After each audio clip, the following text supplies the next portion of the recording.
When I hit 100 million views for the very first time, everyone around me thought I was gonna throw the biggest celebration ever.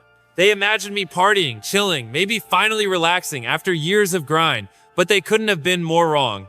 Because when I saw that insane number on my dashboard, I didn't think, I've made it. I thought, now I have to work even harder. Hitting 100 million views wasn't a finish line. It was gasoline on the fire. It was proof that the crazy obsession, the sleepless nights, the endless failures, and the wild risks weren't just worth it, they were only the beginning.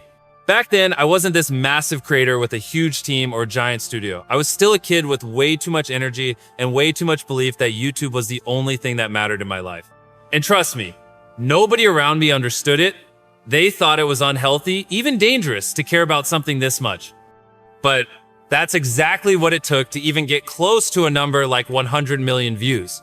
Obsession wasn't optional, it was the only way. The road to that milestone wasn't smooth, it was brutal. I had uploaded video after video, sometimes pouring weeks of work into content that barely broke a few thousand views.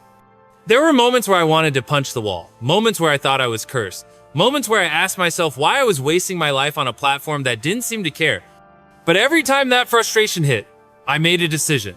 Instead of giving up, I doubled down. Instead of quitting, I'd work harder. And over time, that mindset began to shift everything. I remember the exact moment I realized scale was the key.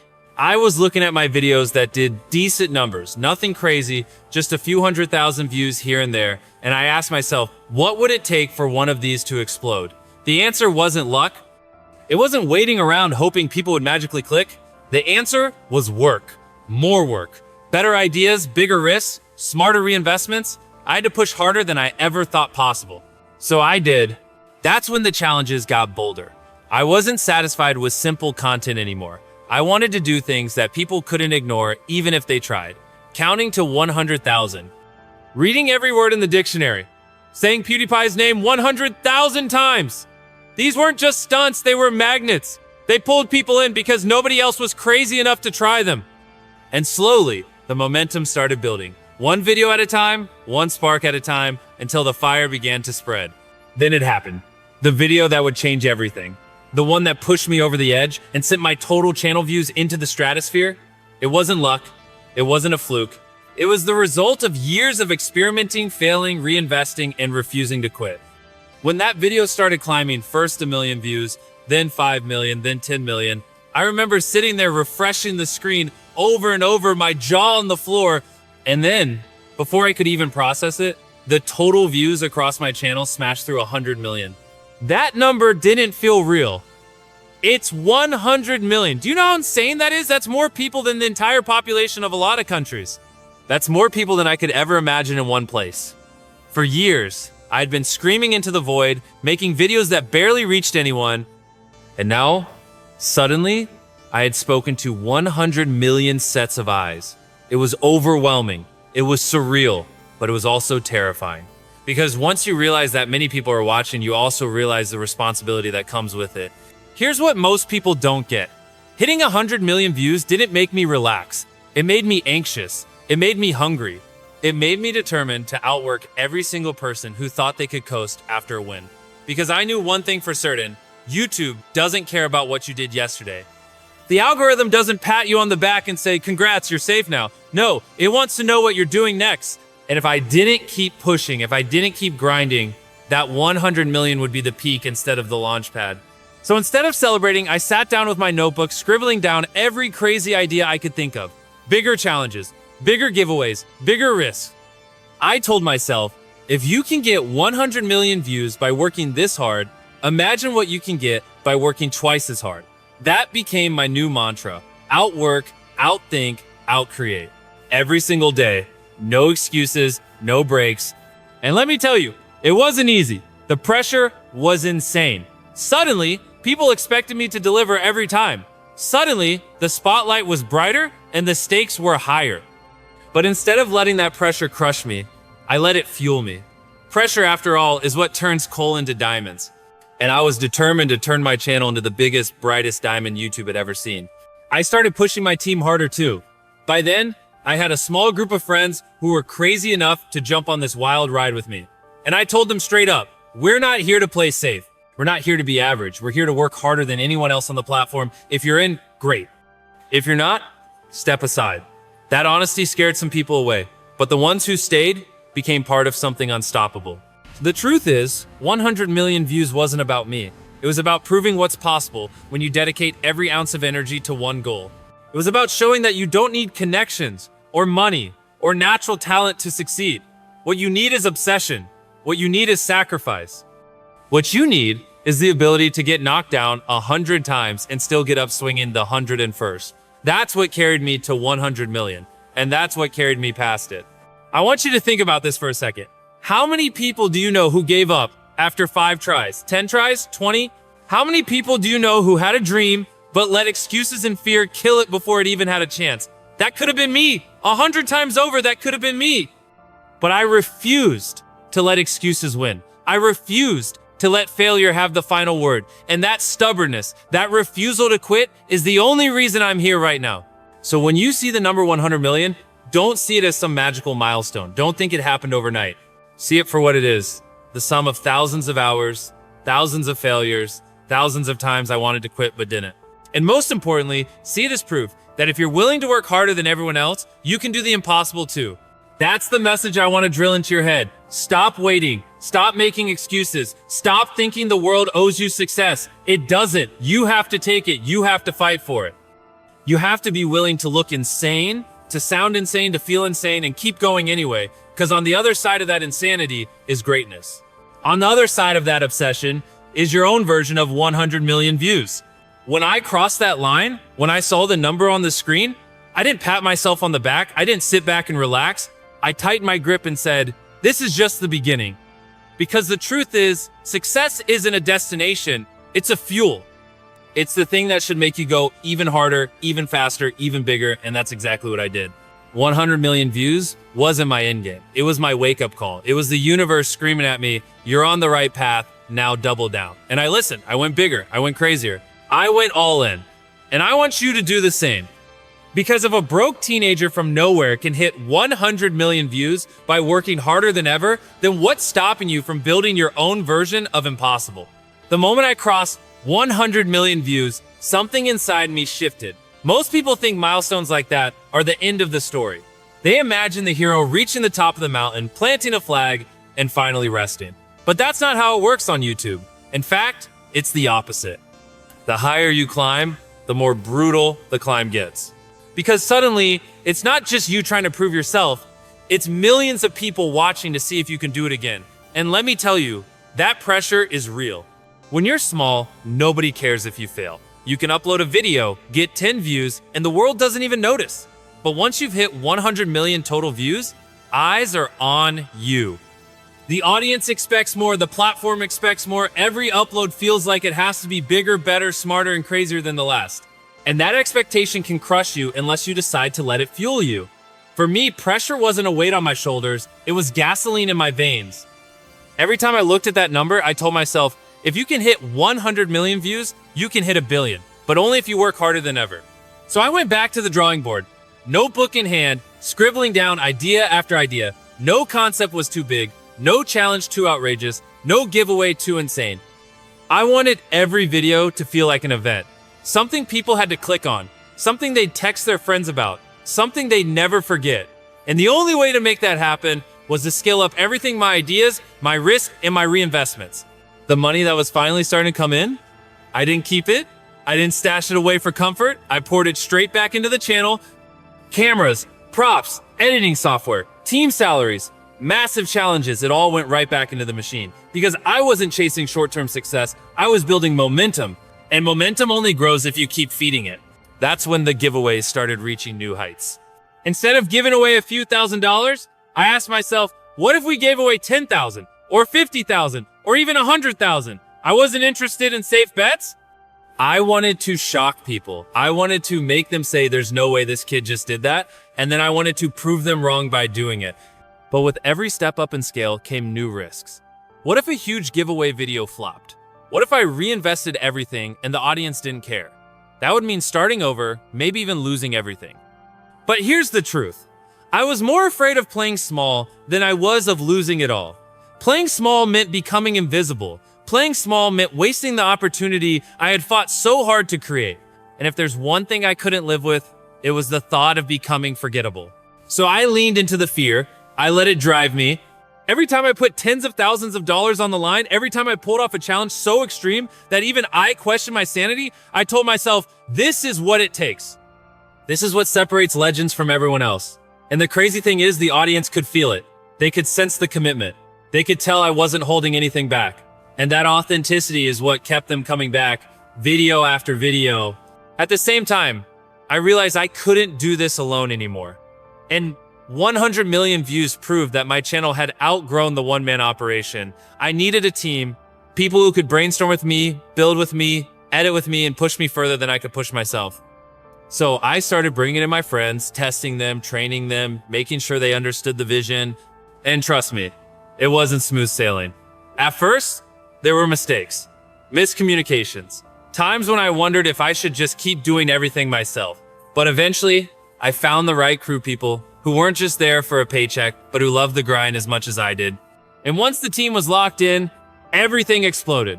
Suddenly, we weren't just producing videos, we were producing spectacles, giant challenges that required insane planning, giveaways that made headlines, builds so massive they felt impossible. With more hands on deck, I could push my imagination further because I had people who could actually help me bring those ideas to life. And the bigger the team, the bigger the dreams. But here's the secret most people don't understand. Working with a team doesn't make things easier, it makes them harder. Because now, you're not just responsible for your own success, you're responsible for everyone's. If I slacked, they slacked. If I lowered the standard, the whole team lowered theirs. So I had to set the pace. I had to be the one working the longest hours, pushing the hardest, and showing everyone else what commitment looked like. That way, nobody had an excuse. If I was outworking everyone, they had no choice but to match my energy or get left behind. The grind during this period was insane. 16-hour days, every single day. Brainstorming until my head hurt, filming until my voice cracked, editing until my eyes burned. I didn't have balance. I didn't have downtime. I had one mission: keep building, keep scaling, keep proving that 100 million views was just the start. And while most people burn out under that kind of pressure, I thrived on it. Because when you're obsessed, exhaustion doesn't stop you, it fuels you. Of course, there were failures along the way, big ones. Videos that cost a fortune and didn't perform. Ideas that seemed brilliant on paper, but flopped in execution. Nights where I lay in bed, staring at the ceiling, wondering if I was pushing too hard. But every failure taught me something. Every flop gave me data. And instead of sulking, I studied. Why didn't people click? Was the title weak? Was the thumbnail confusing? Did I overestimate how interesting the concept was? I treated every misstep like a lesson, and every lesson made me sharper. That constant cycle of risk, failure, learning, and scaling created a feedback loop that drove the channel forward at light speed. And as the numbers kept climbing, hundreds of millions of views turning into billions, I never once told myself, "You've made it." I told myself, "You're just getting started." Because the second you believe you've made it, you stop working like you're hungry, and the moment you stop working like you're hungry, you start dying. And that's the real reason. Hitting 100 million views didn't slow me down, it sped me up. It gave me proof of concept. It gave me evidence that the formula worked. Obsession, reinvestment, reinvention, and pure insane work ethic. So instead of patting myself on the back, I doubled down. If the world thought I was crazy before, I wanted them to think I was insane now, because in my mind, that's what it takes to turn a milestone into a movement. The more I scaled, the more I understood that YouTube isn't a game of talent, it's a game of endurance. Millions of people have good ideas. Millions of people can be entertaining for a little while. But very few are willing to put their head down and grind through the pain, the failures, the pressure, and the doubt long enough to break through. That's the difference. That's the edge. And that's why I kept pushing harder than ever, even when everyone else thought I should take a break. So, if you're sitting there dreaming of your own 100 million views, here's what you need to hear. It's not about the number, it's about the process. It's about waking up every day ready to work harder than you did yesterday. It's about refusing to let excuses creep in. It's about taking every dollar, every ounce of energy, every spare second you have, and reinvesting it into your dream. That's how you scale, that's how you grow, that's how you turn impossible goals into inevitable outcomes. When I crossed that milestone, I didn't see a trophy. I saw a challenge. A voice in my head screaming, Prove you can do it again, but bigger. And that voice hasn't stopped. It pushes me every single day. Because the truth is, success doesn't reward you for stopping, it rewards you for pushing further than anyone else is willing to go. And that's exactly what I did, and exactly what I'll keep doing. When I crossed 100 million views, I knew I had unlocked something powerful. But here's the thing. Once you prove you can do the impossible, the only real question left is, what's next? Because YouTube doesn't reward comfort. It doesn't care about yesterday's wins. It only cares about what you're willing to do tomorrow. And I knew I couldn't just repeat the same formula forever. If I wanted to grow, if I wanted to keep shattering ceilings, I had to reinvent what a YouTube channel could even be. So I started thinking on a scale that terrified me. Not just bigger videos, not just crazier giveaways, but challenges and ideas so massive, they felt like they belonged in Hollywood, not on YouTube. The kind of stuff where people would click not just because they were curious, but because they couldn't believe anyone was crazy enough to even attempt it, that became the new standard. If the idea didn't scare me, if it didn't feel almost impossible, it wasn't worth doing. The team and I would sit in a room for hours, bouncing ideas off each other. Some were stupid, some were hilarious, some were so outrageous we didn't even know if they were legal. But those brainstorming sessions were where the magic happened. Because when you stop limiting yourself to what's safe, you discover what's legendary. I wasn't just chasing views anymore. I was chasing moments people would never forget, moments that would live on even if YouTube disappeared tomorrow. That's when the build started. We weren't just filming in bedrooms or backyards anymore. We were creating entire worlds, rebuilding giant sets, constructing challenges on scales that required weeks of planning and hundreds of hours of work.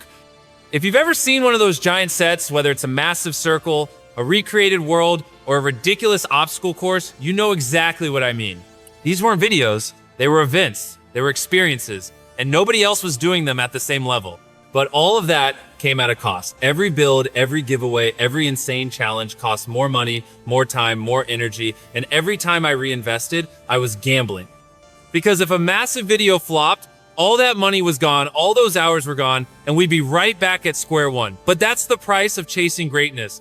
If you want to do what nobody else has done, you have to risk what nobody else is willing to risk, and I was all in. There were nights where I barely slept. Days where I was so exhausted I couldn't even think straight. Times when the stress felt like it would crush me. Because let's be real, this isn't just about having fun. It's about shouldering insane amounts of pressure, about putting everything on the line over and over again. But every time I wanted to break, I reminded myself, you don't get to 100 million views by being average. You don't change the game by playing it safe. You do it by outworking, outlasting, and out-obsessing everyone else. And the audience could feel it. They could see the scale, the insanity, the obsession bleeding out of every video. They could tell we weren't just making content, we were making history. And that's why they kept showing up. That's why they kept sharing. That's why the numbers went from millions to billions. Because people don't rally around mediocrity, they rally around madness. They rally around someone willing to go further than anyone else. And the craziest part of all of this is that even as the numbers exploded, even as the channel hit heights nobody thought possible, I never once felt satisfied. Not for a second. Every time we broke a record, I wanted the next one. Every time a video went viral, I was already planning something bigger. And that hunger wasn't about ego. It wasn't about proving the haters wrong. It was about proving myself right. Proving that the kid who spent years uploading videos nobody watched wasn't crazy for dreaming this big.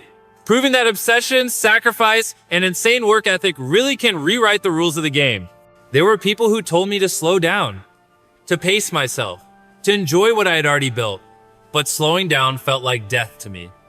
Because the second you stop moving forward, the second you start protecting what you have instead of building something greater, you've already lost. I wasn't interested in preserving success. I was interested in multiplying it, and that meant doubling down harder than ever. At this stage, the line between YouTube and real life started to blur. The channel wasn't just something I did, it was who I was.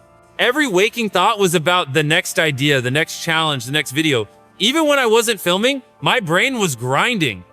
I'd be out to eat, looking at the table thinking, what kind of challenge could I build out of this? I'd be driving down the road, seeing an empty field, and imagining how many giant props we could fit in it. My mind never shut off. And while some people might call that unhealthy, I call it necessary. Because obsession is the price of greatness. Of course, as the channel grew, so did the haters. People said the giveaways were fake. They said the builds were staged. They said I was only doing it for clout. And you know what?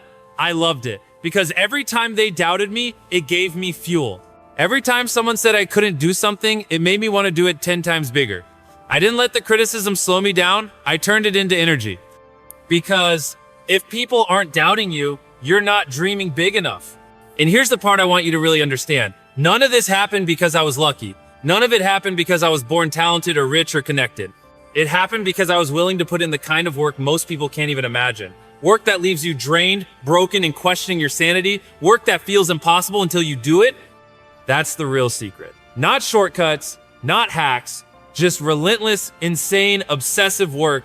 So when I think back to hitting 100 million views, I don't see it as a destination.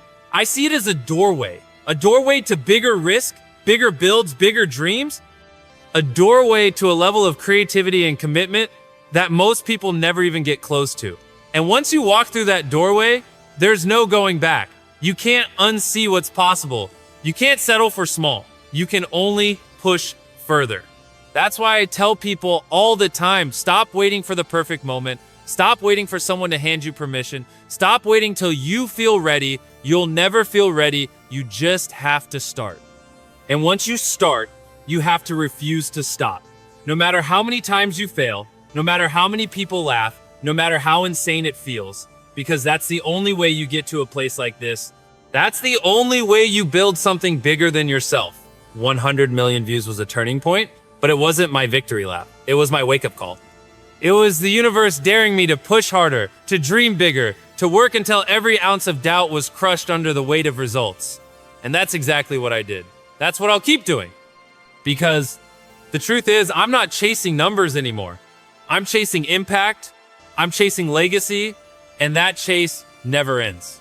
So if you're watching this, dreaming about your own version of 100 million views, here's my message to you.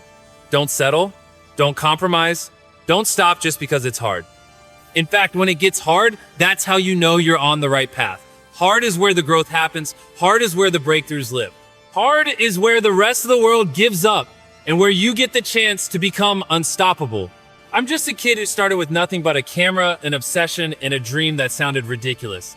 And if I can fight my way to 100 million views, then what's your excuse?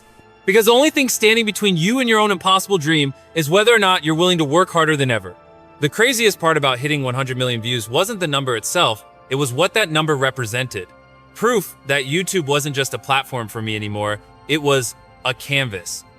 A place where I could paint ideas so massive, so wild, so impossible looking that they didn't even feel like YouTube videos anymore.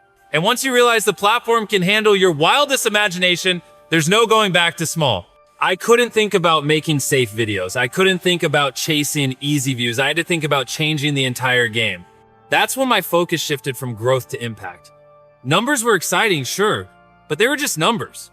What really mattered was what I did with them. And I knew I didn't want to be the guy who hit big view counts and just sat back, hoarding money and showing off. That felt empty. I wanted to flip the script. I wanted to use those numbers to build something bigger than myself, to change lives, to inspire, to push the limits of what was possible, not just for me, but for everyone watching.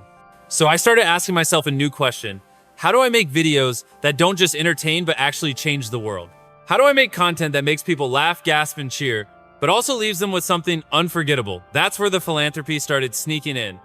At first, it was small, giving money to strangers, tipping waitresses with ridiculous amounts, surprising friends with cars. But every time I gave something away, every time I changed someone's life with a single act, I felt something stronger than any number on a screen. I felt impact, and that impact was addicting. The more I gave away, the more I realized that generosity wasn't just good for the people receiving it, was good for me. It kept me grounded. It reminded me why I started. And it turned the channel into something bigger than entertainment. It became a movement. Viewers weren't just clicking to see a challenge, they were clicking to be part of something that felt meaningful. And that connection is what carried the channel from millions to billions. Of course, that scale came with risk after risk. I can't even count how many times we gambled everything on a video. Massive budgets, insane timelines, impossible deadlines. There were times when the stress almost broke me. Times when I thought, if this video doesn't hit, we're screwed. But I never let that fear stop me, because fear is the tax you pay for chasing greatness. You can either pay it and keep moving, or you can hide and stay small. And I wasn't built to stay small. The pressure of expectations grew heavier too. Once you've given away $100,000, people expect you to give away $500,000. Once you've built a massive set, they expect a bigger one. You've changed someone's life, they expect you to change 100 more. And here's the truth, the audience is relentless. They always want more. But instead of resenting that, I embraced it. I saw it as proof that the bar I had set wasn't just high, it was climbing higher every single day. And if I wanted to stay ahead, I had to keep climbing with it. This is where the empire mindset kicked in. I stopped thinking of myself as just a creator and started thinking like a builder. Every video was a brick. Every reinvestment was cement. Every risk was part of the blueprint. I wasn't just making content anymore, I was building an empire of creativity, scale, and impact. And the craziest part? I was doing it all in public, with millions of people watching every step. Every success was amplified. Every failure was magnified. But that transparency was also the beauty of it, because people weren't just watching the videos, they were watching the journey.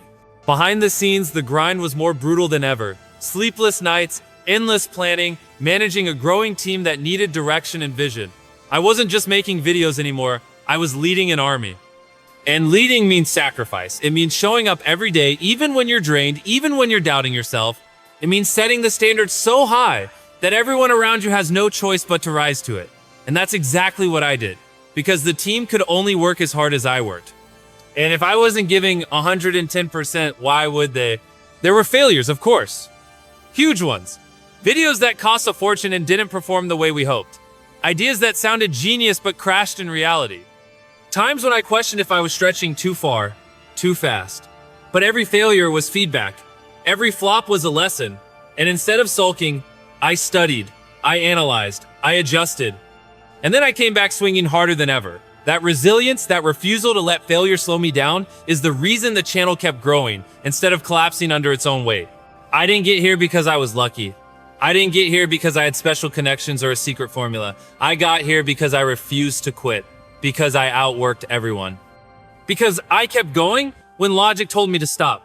That's the difference, that's the edge, and that's the thing you can control too. You don't control luck, you don't control timing, but you control effort, you control persistence, you control whether you show up today and grind harder than you did yesterday. So don't just dream about hitting 100 million views. Don't just fantasize about success. Build it, work for it, sacrifice for it. Because the truth is, if a broke kid with a hand-me-down camera can build an empire out of obsession and work ethic, then you have no excuse. None. Your dream is possible, your moment is possible, but only if you're willing to work harder than ever.